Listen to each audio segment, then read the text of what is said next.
Alors aujourd'hui, quelques je suis points? directeur de la communication digitale.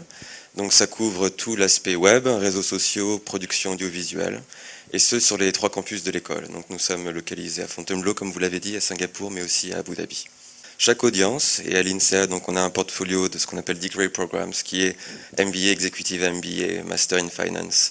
Et on a également un portfolio exécutif de plus de 45 programmes qui sont destinés aux entreprises.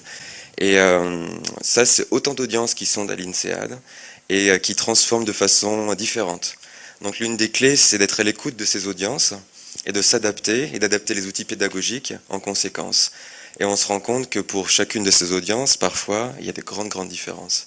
Donc par exemple, si on se base sur le pôle MBA, donc qui est une audience plutôt jeune, qui est extrêmement connectée, qui est déjà bercée dans les réseaux sociaux depuis très longtemps. Les attentes au niveau de la pédagogie sont vraiment au niveau du réseau, au niveau de la livraison et au niveau de l'efficacité et de la transmission par l'agrégation de certaines plateformes. Par exemple, lorsqu'ils arrivent sur le campus, ils sont déjà connectés sur LinkedIn, sur Facebook, ils ont des comptes divers et variés, ils ont des habitudes avec lesquelles ils arrivent et leurs attentes sont que ces habitudes-là doivent être suivies et prises en compte dans le mode de livraison de l'enseignement.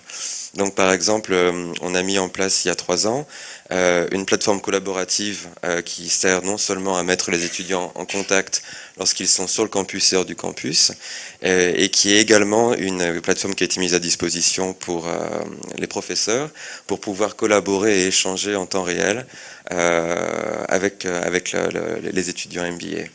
Je peux vous donner un autre exemple qui est différent, qui est lui beaucoup plus spécifique.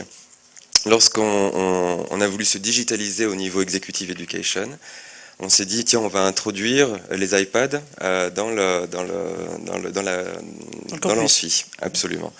Et quelque chose dont on s'est aperçu assez vite, et c'est pour ça que je suis d'accord avec beaucoup de choses qui se sont dites durant le début de l'observatoire, c'est qu'il y a énormément d'expérimentations qui sont faites et il faut être à l'écoute constamment parce que on s'est rendu compte que lorsque les iPads avaient été distribués, donc ils étaient très contents, hein, c'est parfait, un iPad nous est donné, etc.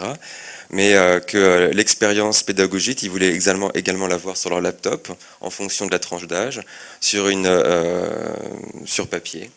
Et qu'il n'y avait pas forcément une obligation au digital. Donc c'était quelque chose qui a été très intéressant pour nous de jauger durant toutes les expériences qu'on a fait au niveau de la digitalisation de l'école. L'étudiant, le participant est toujours dans l'entreprise. Ça dure 2 ans. Et ça c'est une donne qui est complètement différente par rapport à l'étudiant MBA qui, lui, est déconnecté du milieu du travail et qui ne pense qu'à une chose, c'est se reconnecter au milieu du travail. Il y a quelque chose qui est, à mon avis, un des caractères différenciateurs de l'INSEAD par rapport à d'autres business schools équivalentes, type Harvard, Stanford, etc. C'est que notre cible, elle est essentiellement sur des gens qui ont envie de transformer leur carrière. C'est-à-dire que il y a des gens qui veulent intégrer une business school pour progresser au sein de leur entreprise, et des gens qui intègrent des business schools pour complètement pivoter et switcher de carrière. Ça, c'est le profil du MBA INSEAD. Pour le EMBA, on est plus dans une approche de progression en interne au sein d'une même entreprise qui peut éventuellement se concrétiser par un changement de poste au final. Mais ce sont vraiment deux populations qui ont des objectifs différents. Pour la partie MBA, ce qui est intéressant pour nous, c'est et ça, c'est peut-être une question qui va venir, qui s'adresse au MOOC. Beaucoup de business schools se sont dit, pour séduire une population donc, qui descend un petit peu au niveau de la tendance MBA, ils vont digitaliser le contenu de leur course et le mettre à disposition à travers les MOOC. Nous, c'est quelque chose qui nous a frappé lorsqu'on a étudié notre population et lorsqu'on a parlé avec eux. On a dit qu'est-ce qui est l'expérience INSEAD. Donc ça peut être dans le cadre des réunions d'anciens, dans le cadre de workshops concrets avec eux. Et il y a une constante qui est revenue assez souvent, c'est que l'expérience en campus, ce qu'ils appellent également la magie in the classroom, c'est quelque chose qui ne peut pas être remplacé de façon digitale. Donc ça a été quelque chose d'assez important dans la stratégie globale de l'école, pour savoir si on allait s'engouffrer dans la vague MOOC qui a été initiée par les États-Unis, ou si on allait justement réfléchir un petit peu à comment approcher la digitalisation à l'INSEAD et voir vraiment qu'est-ce qui était le caractère différenciateur de l'école. Et cette expérience-là, en tout cas au niveau MBA, vraiment je me focalise sur cette population, rien ne pourra remplacer cela. Et lorsque les gens ont envie de transformer leur carrière ou ont envie d'avoir une expérience vraiment unique, rien ne pourra remplacer l'expérience qu'ils auront à Fontainebleau, à Singapour, le contact de toutes les différentes nationalités auxquelles ils seront confrontés durant leur cursus en classe, l'expérience de la ville en elle-même. Tout ça, c'est ce qui fait qu'ils vont se créer des souvenirs authentiques et la construction de leur réseau qui est une des forces les plus importantes de l'expérience sur site. La digitalisation au niveau du MBA se fera plus de façon hybride. Nous, on croit fermement à tout ce qui est blended learning, au complément d'information digitale, mais on pense que rien ne pourra remplacer l'expérience sur site. Et quelque chose qui est intéressant aussi, c'est de l'autre côté un petit peu du miroir, c'est l'expérience faculté.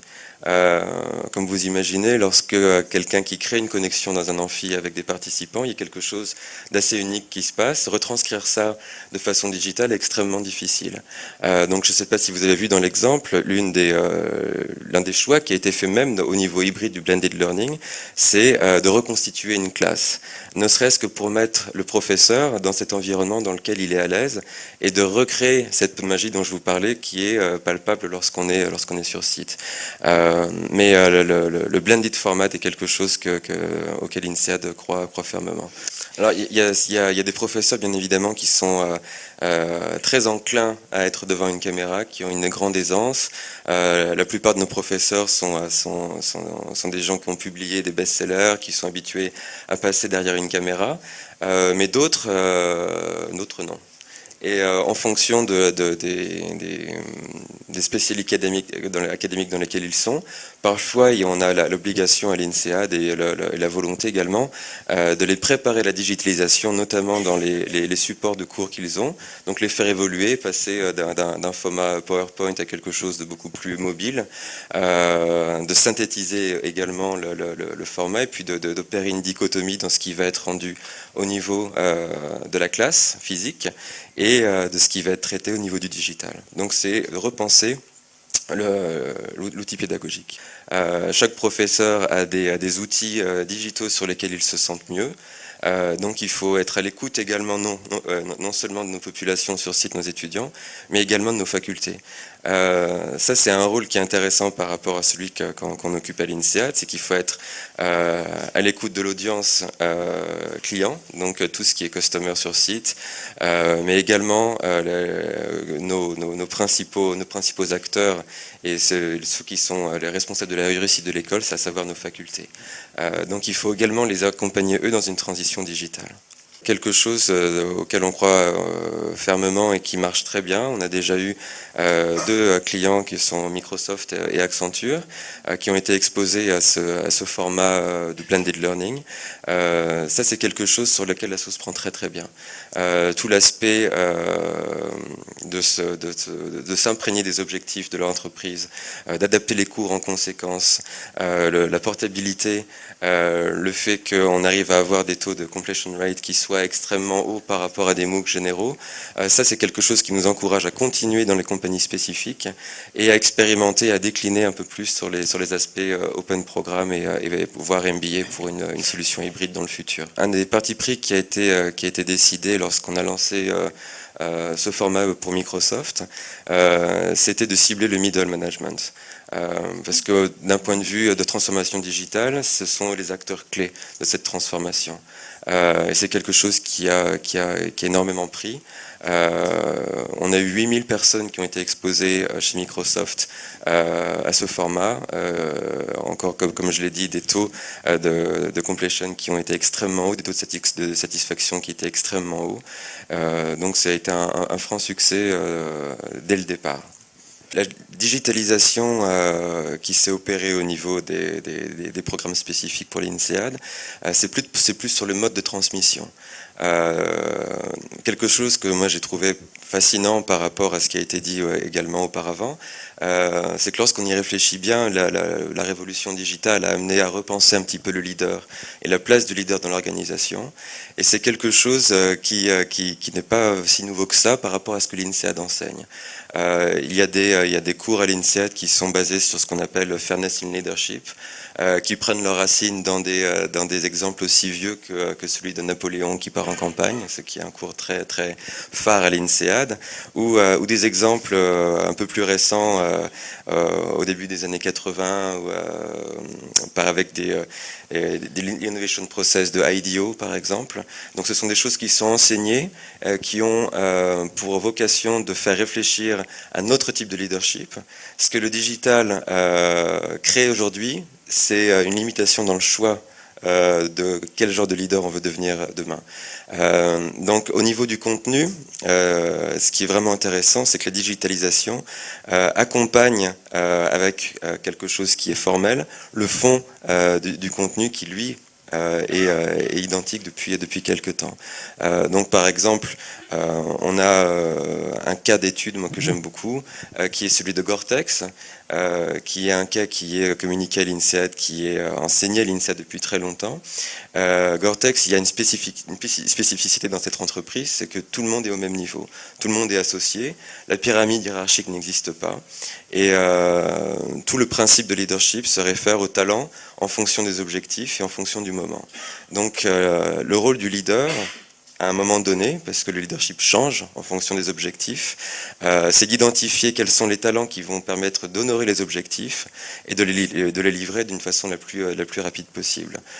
Aujourd'hui, la révolution du digital impose quelque part ce type de leadership aux futures sociétés qui veulent réussir. Les leaders qui viennent à l'INSEAD pour se faire former ou pour comprendre les transformations digitales ou devenir de meilleurs general managers, par exemple, sont exposés à ce genre de philosophie qui est aujourd'hui très proche de celle de la digitalisation, à savoir que la pyramide classique avec le CEO au top, le middle management, les employés, etc., se renverse.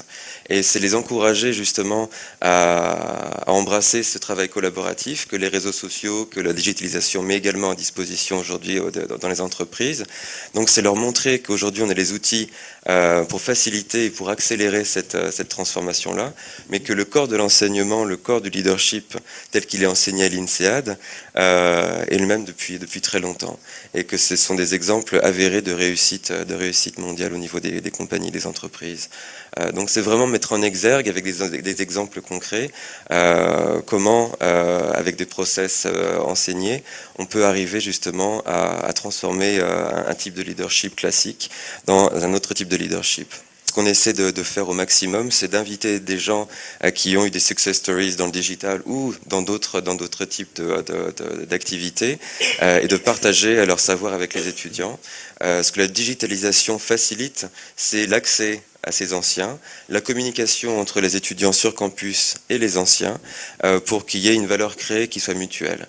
Par exemple, les plateformes collaboratives ou les outils que nous mettons en place durant les cours ou en dehors des cours dans la vie du campus permettent d'avoir des mises en contact via LinkedIn ou via les structures données avec certains groupes d'anciens par area of expertise, par différents types de clubs par exemple, ce qui permet vraiment de créer une émulsion au niveau de l'entrepreneuriat qui est sur le campus et de l'entrepreneuriat qui a réussi, qui est au niveau des anciens. Donc ça, c'est quelque chose qui est facilité par la digitalisation. Donc encore une fois, au niveau philosophique, l'intention est la même. Ce que la digitalisation apporte, c'est une accélération et une facilitation dans la mise en pratique.